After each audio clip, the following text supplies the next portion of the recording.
तो बिस्मिल्लाह रहमान रहीम। बेटा जी, इस क्वेश्चन में जो अभी हम कर रहे थे उसमें उसने पूछा था,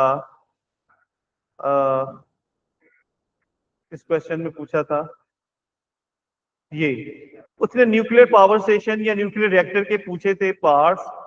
तो वो यहाँ पर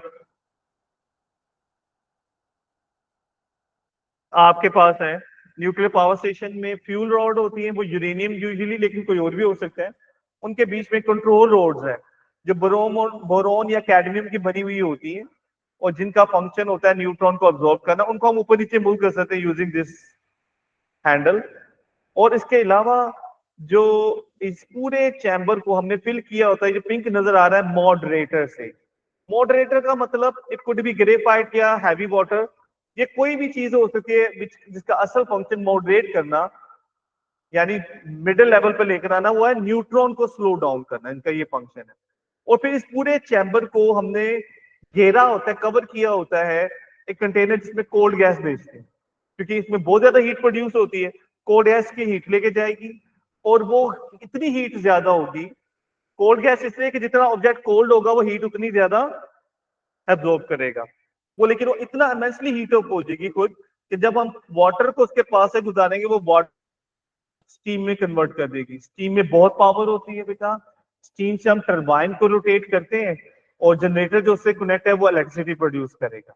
फिर वो वाटर दोबारा कंडेंस करके फिर भेजते हैं, वो फिर हीट लेकर आता है। और इसी तरह जो हॉट गैस आती है ना, ये कोल्ड गैस भेजी थी, हॉट होकर आएगी, हम उसे कंप्रेसर से दोबारा ठंडा करके भेजते हैं, ताकि वो हीट कॉन्टिन्यूसली इस चैम्बर से गैस में आए। और फिर वाटर का भी सर्किट चलाते रहते हैं, कंडेंस करके दोबारा भेजते हैं उसे, ताकि वो इसकी हीट को लेकर आता रहे और हीट रिमूव होती थी। राइट बेटा जी। चेरनोबिल में ये वाले दो जो हीटिंग को ले जाने वाले सेक्शन थे, खराब हुए थे। जो चेरनोबिल का न्यूक्लियर पावर स्टेशन डैमेज हो गया था, उसमें एक्सप्लोजन हो गया था, कि पीछे से प्रोसेस में हीट आ रही थी, तो आगे कूलिंग वाले प्रोसेस वो नहीं चल रहे थे। जी बेटा, एनी क्वेश्चन?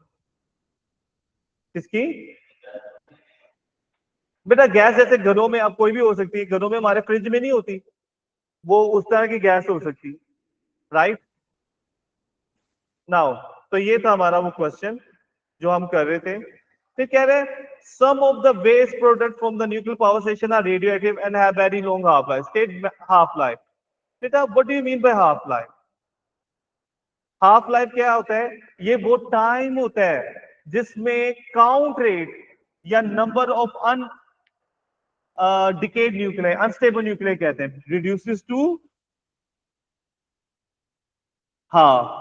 तो बेटा it is the interval of time after which या ड्यूरिंग विच काउंट रेट और नंबर ऑफ अनडिकेड या unstable nuclei reduces to its half. और ये हर मटेरियल की फिक्स होती है। जिन मटेरियल की हाफ लाइफ छोटी होती है, इसका मतलब दे डिके जल्दी, faster, at fast rate.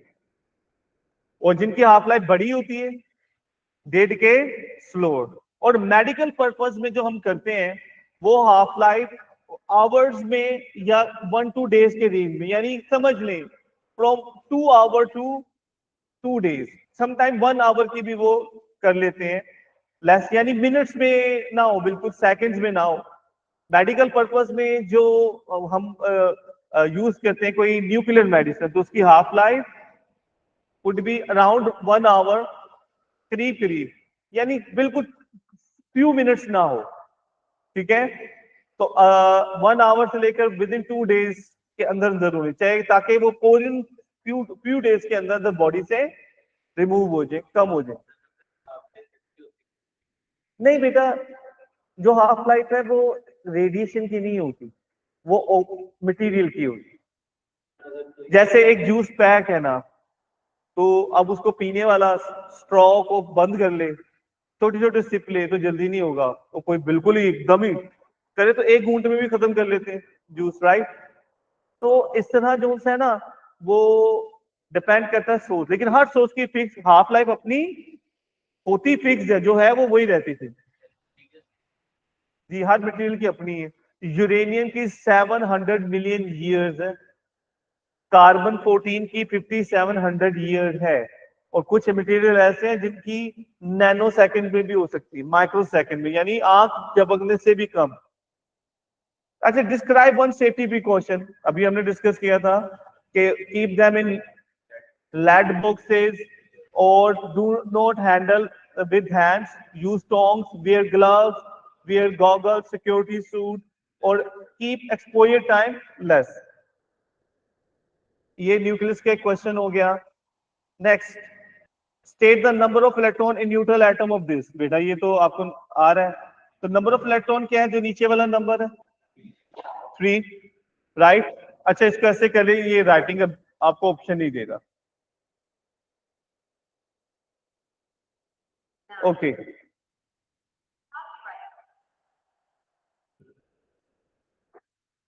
Now कह रहे हैं nucleus in atom of isotope. Nucleon क्या होता है, ऊपर वाला नंबर 208। न्यूट्रॉन नहीं पूछ रहा, अगर न्यूट्रॉन पूछा तो ऊपर वाले में से नीचे वाले को माइनस करते। न्यूक्लियन ऊपर वाला नंबर 208, प्रोटॉन नीचे, ठीक है। In an atom of isotope नीचे वाला नंबर प्रोटॉन है, right. An atom of isotope chlorine contain 17 proton. तो एन एटम आइसोटोप, आइसोटोप में नंबर ऑफ प्रोटॉन, तो उसमें 17 तो प्रोटॉन है। अच्छा, 37 में से 17 प्रोटॉन निकाल दें, ठीक है, तो 20 न्यूट्रॉन्स होंगे, राइट। तो मेरे ख्याल में ये तो इजीएस्ट ऑफ द क्वेश्चन था। न्यूक्लियस में तो ये आपको केमिस्ट्री के बेस पे आते हैं। चले जी, अल्लाह करे wish you the best anyway, कि जो क्वेश्चन जैसे भी आए वो आपसे हो जाए। अच्छा, ये प्रोटॉन न्यूट्रॉन मिलकर हीलियम बड़ा बना रहे, कौन सा प्रोसेस है जिसमें छोटे पार्टिकल मिलकर बड़ा बना रहे हैं? फ्यूजन। लेकिन आपने खाली फ्यूजन ना लिखा करें, रिस्पेक्ट दें, से न्यूक्लियर फ्यूजन बहुत पावरफुल है, इसे अभी तक हम कंट्रोल नहीं कर पाए, but we are very close. We, जब हम कह रहे हैं ना वी आर, मतलब वर्ल्ड वाइड, हमारा तो नहीं कोई इतना प्रोग्रेस है। ये 1 लीटर पानी से 300 लीटर पेट्रोल जितनी एनर्जी आई, और दुनिया में पानी ही पानी तो भरा है अर्थ में। तो अल्लाह ताला ने एनर्जी हमें इतनी दी हुई है कि हमारी सोच से ज्यादा की एनर्जी सोर्सेज है, हमें अभी उनको कंट्रोल करना या यूज करना नहीं आया, ठीक है जी बेटा। पूरी दुनिया में पावर शॉर्टेज खत्म हो जाएगी, वो और पहले भी हो सकती थी। ये जरा कमर्शलाइज कर लेते हैं कि लोग रिसोर्सेज पर कब्जा कर लेते हैं और चाहते हैं उससे खुद कमाएं, ये भी। अच्छा, speed of light is this, the mass is this difference, explain why energy is release during this reaction. एक पहला पॉइंट बेटा, किसी भी न्यूक्लियर रिएक्शन में, ये बहुत इंपॉर्टेंट क्वेश्चन है, रेयर पूछा जाता है बेटा। जितने भी न्यूक्लियर रिएक्शन है ना जिनमें एनर्जी रिलीज हो रही है, जिनमें एनर्जी रिलीज, उनमें एक बात नोट करते हैं, जो प्रोडक्ट का मास है ना वो रिएक्टेंट के मास से कम है, यानी जो मास ऑफ प्रोडक्ट्स है is less than the mass of reactant. इसका मतलब जब प्रोडक्ट्स प्रोड्यूस होती हैं तो कुछ मास लॉस हो गया होता है, और वो जो मास लॉस है that's convert into energy according to Einstein's mc is equal to mc squared formula, right. ये इसका प्रॉपर आंसर है। कैलकुलेट द एनर्जी रिलीज, तो अभी उसने मैथ दिया ना, तो क्या formula is equal to mc square, कितना मैथ है बेटा, ये गिवन था 6.6 10 रेज़ टू पावर, ये मैथ डिफरेंस ही है, ठीक है। और जो स्पीड ऑफ लाइट कितना होता है, 3 to 10 रेज़ टू पावर 8 और उसका स्क्वायर। तो बेटा आगे आप इसको सोल्व कर लो, if I am not mistaken, -12। और do not forget the unit, energy की यूनिट जाओ लो। पता नहीं ये मैंने ऐसे मैट्रिकली कर ली है, I am not sure, but very close. Minus, जी नहीं, 29 है। अच्छा जी, ये न्यूक्लियस का क्वेश्चन हो गया। भाई ठीक हो गया, आओ नाउ आगे चलते हैं बेटा, और we are very close.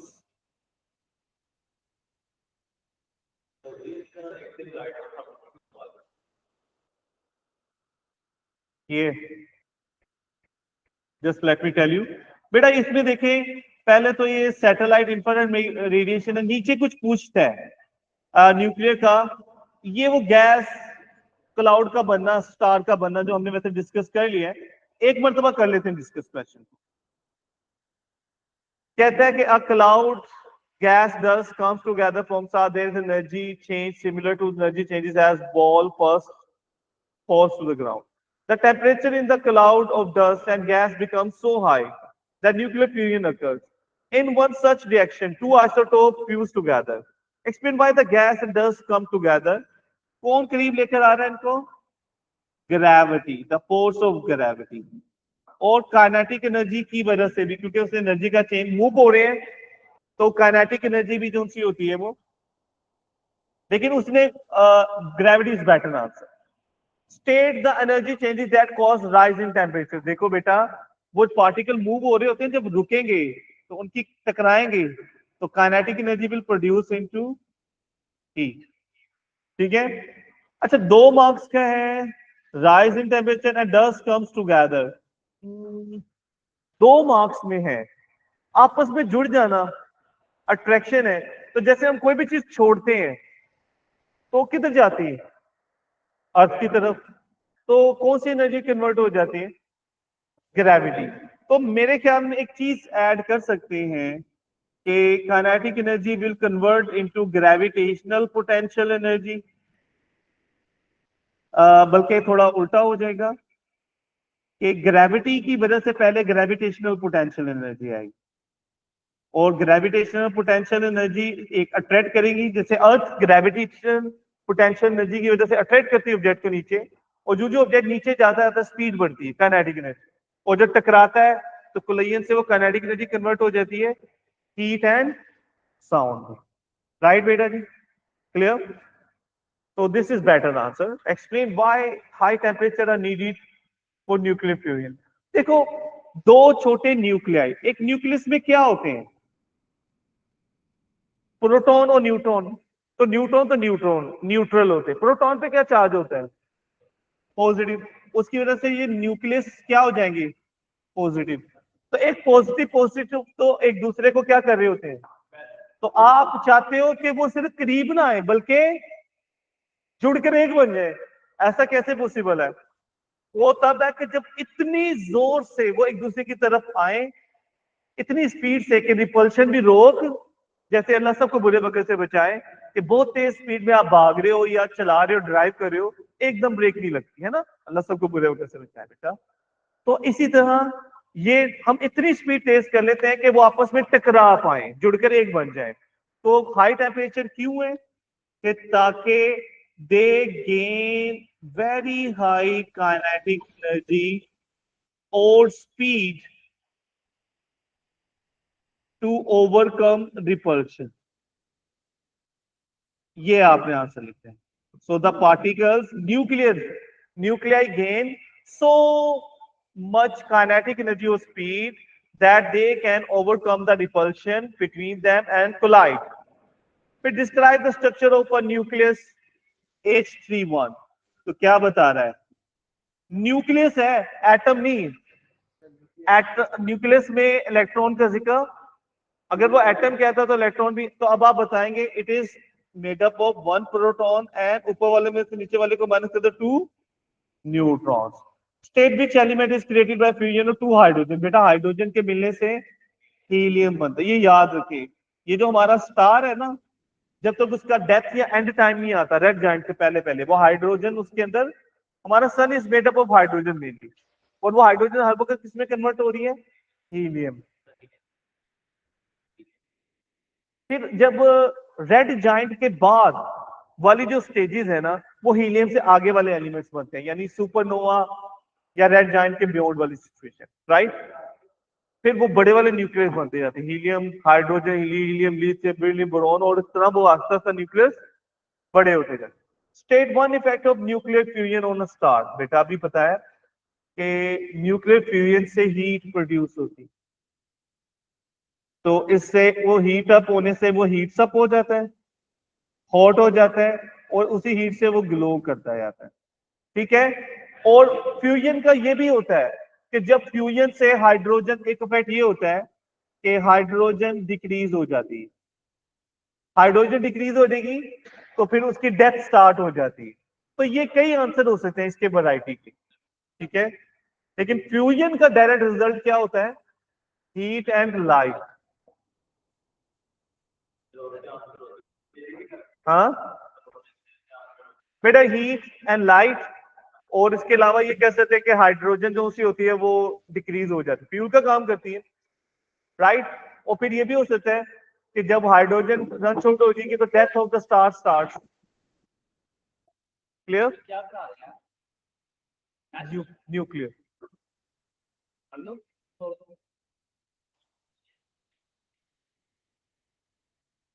Okay. अच्छा जी, नेक्स्ट क्वेश्चन देखेंगे। दो दो क्वेश्चन रहेंगे और मेरे ख्याल में 10 to 15 मिनट्स में हो जाएंगे, right. A doctor uses a radioactive isotope iodine 131। फिर डॉक्टर मेडिसिन का भी हमने जिक्र किया था, so that is going to come into play, right? So a doctor uses a radioactive isotope to find the volume of blood in a patient's body, information about iodine। तो बेटा ये कहने का मकसद है कि हम न्यूक्लियर को सिर्फ वेपन या एटॉमिक बॉम्ब की शक्ल में देखते हैं, तो उसमें ये है कि ये इसके पॉजिटिव यूजेस इसके नेगेटिव यूजेस से बहुत, डिस्ट्रक्टिव यूजेस से ज्यादा है। ये आप जहन में रख लीजिएगा। अच्छा, आयोडीन में प्रोटॉन नंबर 53 बता रहा है, मास नंबर 131 और एमिट्स बीटा। तो बेटा ये हम कैसे लिखते हैं? न्यूक्लियस में लाइक आयोडीन आई से रिप्रेजेंट होती है, तो प्रोटॉन नंबर नीचे लिखते हैं और न्यूक्लियर नंबर, मास नंबर ऊपर लिखते हैं। Describe the structure of iodine. तो स्ट्रक्चर क्या बता रहा है? एटम की बात कर रहा है। तो एटम का मतलब क्या है कि हमने ये 5 मार्क्स का है टोटल पार्ट। पुराने पेपर्स में वो ना इंडिविजुअल पार्ट नहीं लिखते थे, मार्क्स नहीं लिखते थे, पूरे पार्ट के भी सब पार्ट्स का कनेक्ट लिख देते थे। तो लेट्स से ये क्या बता रहा है, देखिएगा इधर बेटा। ये नीचे वाला number 53, proton number 53, it tells कि आयोडीन के अंदर एटम में 53 ही इलेक्ट्रॉन्स होंगे, 53 ही प्रोटॉन्स होंगे, और ऊपर वाले में से नीचे को माइनस कर दें तो कितने हो जाएंगे? 78 न्यूट्रॉन। लेकिन हमने इसको पूरे मार्क्स लेने, तो आपको एक बात बताई थी, क्या लिखना है कि इतने electron are orbiting around the nucleus और इतने प्रोटॉन और neutron are bounded inside the nucleus, right. Clear बेटा? Okay, next. फिर ये इक्वेशन पहले भी आई है, हमने पढ़ा है बीटा का ऊपर नीचे वाला नंबर कौन सा होता है। अभी उसने पूछा नहीं है, ये हम एडवांस कर रहे हैं। बीटा के निकलने से ऊपर वाला नंबर स्टेज और नीचे वाला नंबर एक ऐड हो जाता है। तो बेटा अगर ये बार बार एक चीज आ रही है मेरे ख्याल में बेटा, आप लोग कॉपी और insert the proton number and nuclear number, वो हमने कर लिया है इन एडवांस, राइट। तो देखिए इट्स नॉट डिफिकल्ट, 3 मार्क्स का समझो ये आ सकता है क्वेश्चन। ठीक है। Describe the difference between beta and gamma rays. बेटा तो हमने बताना है, मैं चारों की बता रहा हूं, तीनों की, 3 रेडिएशन होती, सॉरी बेटा। सबसे पहले आ जाते हैं alpha. 1 alpha is made up of 2 proton and 2 neutrons and is positive in charge, जबकि beta are electrons and are negative। ठीक है। और इनका मास नंबर 0, 4 नंबर -1। और gamma are most powerful energetic lights, electromagnetic wave. Gamma क्या है? Light को क्या कहते हैं साइंस में? Electromagnetic radiation, rays, right. Clear? तीनों का आ गया बेटा। अब मेरे ख्याल में आगे हाफ लाइफ आने लगा, योर फेवरेट क्वेश्चन। चार्जेस भी, हाँ पेनिट्रेशन, गुड पॉइंट। डिफरेंस क्या है बीट के, हाँ लेकिन पहला जब आता ना पॉइंट ये इनमें डिफरेंस क्या है तो हम उनकी पहचान बता दें कि वो है क्या, लेकिन वो डिफरेंसेस भी हो सकते हैं, लेकिन ज्यादा वैलिड है कि आप बताएं ये है क्या। हाँ अगर आप बताना चाहें तो आयनाइजेशन बता सकते हैं। आयनाइजेशन सबसे ज्यादा किसकी होती है? अल्फा की, बीटा की उससे 100 टाइम कम, और गामा की सबसे कम। और पेनिट्रेशन में गामा सबसे ज्यादा, उससे फिर कम बीटा, और अल्फा सबसे कम पेनिट्रेटिंग, राइट? क्लियर? अच्छा जी, now next question, a good one. Doctor uses sample of iodine 131, initially produces a count rate per second. Usually हम काउंट रेट पर मिनट लेते हैं, पर सेकंड होगा तो उसका मतलब उसे 60 से मल्टीप्लाई करेंगे तो वो काउंट पर मिनट आ जाएगा। नहीं, एक सेकंड में जितने काउंट्स हैं तो मिनट में तो ज्यादा हो जाएंगे ना, तो ज्यादा करने के लिए, और ये पर का मतलब सेकंड से डिवाइड कर रहे हैं ऑलरेडी। अच्छा ये देख सैंपल नंबर दिए हुए, टाइम आफ्टर इंजेक्शन मिनट, और काउंट रेट पर सेकंड ये दिए हैं। तो आपने ये देखने के डिफरेंट 9 सैंपल्स हैं, तो काउंट्स पर सेकंड पहले वाले का 0 है, 4 और ये दिया हुआ है, ठीक है, 2 मिनट्स इंटरवल के बाद, यानी टाइम आफ्टर इंजेक्शन 2, 4, 6, और काउंट रेट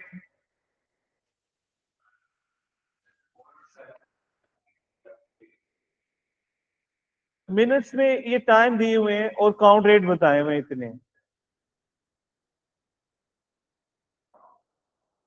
ये टाइम आफ्टर इंजेक्शन इन मिनट्स, और ये थर्ड वाले में है काउंट रेट पर सेकंड में कितने। वो उसने बता रहा है कि state 2 reason why different count rates are obtained from 9 samples. बेटा उसकी रीजन है कि nuclear process is a decay is a random process, यानी रेडिएशन। अच्छा उसने कहीं सैंपल्स में लिखा है कि सारे क्या आयोडीन ही के थे? A sample of that initially produces this. The whole sample is injected into patient's arm. 9 small sample of blood, each of volume. अच्छा ये ब्लड के सैंपल्स, तो उनमें डिफरेंट होने का मतलब टाइम के साथ साथ वो काउंट रेट क्या होता है, चेंज भी होता है। तो ये मिनट्स है ना टाइम के साथ, तो 9 ब्लड सैंपल्स लिए, तो ये इंक्रीज हो रहा है, चेंज हो रहा है, ठीक है। तो एक तो ये कि रैंडम प्रोसेस है, क्लियर। और दोबारा calculate the average value of count rate from the last 4 samples. तो क्या करेंगे, आखिरी 4 सैंपल्स को ऐड करके 4 पर डिवाइड कर देंगे, राइट बेटा जी? तो क्या आ जाएगा आपके ख्याल में? मेरे ख्याल में 38 के करीब ही आए शायद, तो यू बेटर डू इट।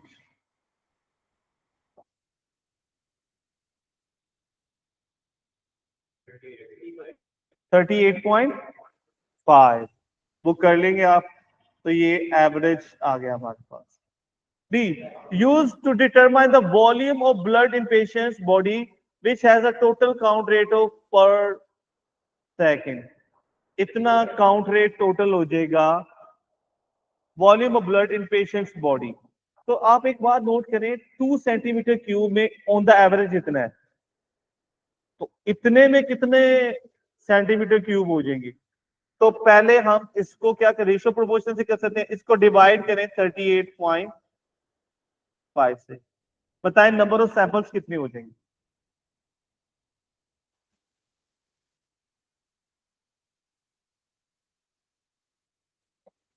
आस्ता आस्ता बताएंगे।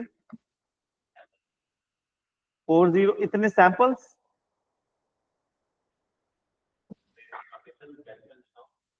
बता दें एक दो। 0.26। अच्छा इतने सैंपल्स हैं, तो हर सैंपल में 2 सेंटीमीटर क्यूब ब्लड था, तो टोटल ब्लड कितना हो जाएगा, उसे 2 से सेंटीमीटर क्यूब से मल्टीप्लाई कर। तो बेटा हमारे पास सेंटीमीटर क्यूब में वॉल्यूम आ जाएगा, क्या हो जाएगा ये, करें जरा, डबल हो जाएगा,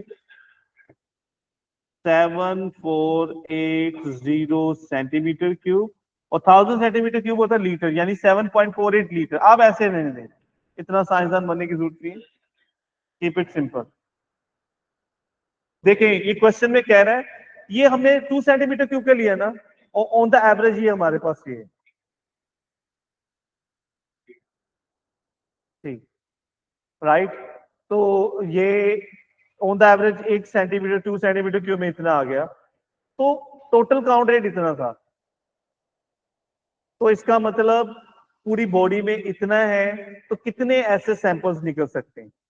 तो हमने उसको एक की वैल्यू पे, जैसे आपके पास पैसे हैं कुछ, और आपने देखना है कितनी नंबर ऑफ चॉकलेट्स आप ले सकते हो, तो आप एक चॉकलेट की कॉस्ट पर, तो हमें एक एवरेज काउंट रेट में उसको डिवाइड कर दें, राइट बेटा। तो डिवाइड करेंगे 38.5 जो एवरेज है, उससे हमारे पास नंबर ऑफ सैंपल्स आ गए, और हर सैंपल का वॉल्यूम 2 सेंटीमीटर के ऊपर, तो टोटल वॉल्यूम विल बी,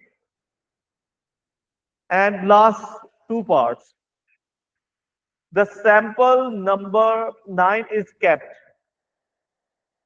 ठीक है। The count rate is measured again after 16 days. Estimate the value obtained given that the half life is 8 days.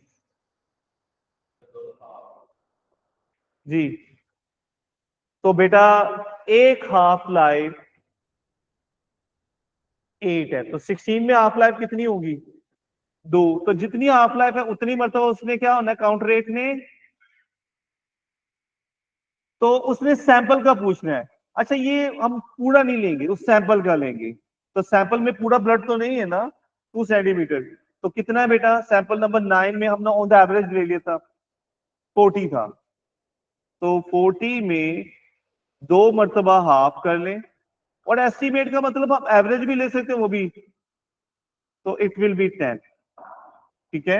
Average वाला भी ले सकते हैं, एस्टिमेट में थोड़ा मार्जिन होता है। डिस्क्राइब वन प्रिकॉशन, प्रिकॉशन क्या है कि कीप देम, टच ना करे उसके साथ, ग्लव्स पहन के रखे, सिक्योरिटी सूट, और लेड बॉक्सेस में या प्रोटेक्टिव बॉक्सेस में रखे उनको, सिक्योरिटी सूट भी पहन के रखे, एक्सपोजर टाइम उनके साथ कम रखे, ठीक है। अच्छा ये ऊपर वाले क्वेश्चन का answer I am not satisfied with, state 2 reason why the different count rates are obtained from the 9 samples. उनसे क्यों है कि टाइम ज्यादा होता जा रहा है ना, तो आप देखिए काउंट रेट ज्यादा होता जा रहा है, इसका मतलब क्या है कि रेडिएशन आहिस्ता आहिस्ता, शुरू में तो बिल्कुल नहीं थी, 0 थी, इसका मतलब उसकी हाफ लाइफ जो सी होती है, वो शुरू में 0 काउंट रेट होने का मतलब हाफ लाइफ थोड़ी बड़ी है, मिनट्स में नहीं। एक तो ये आंसर भी है, और एक ये रैंडम प्रोसेस भी जो हमने लिखा है, ये रीजन भी शायद मानी जा सकती, ठीक है। क्लियर बेटा जी, that is for the nuclear fission.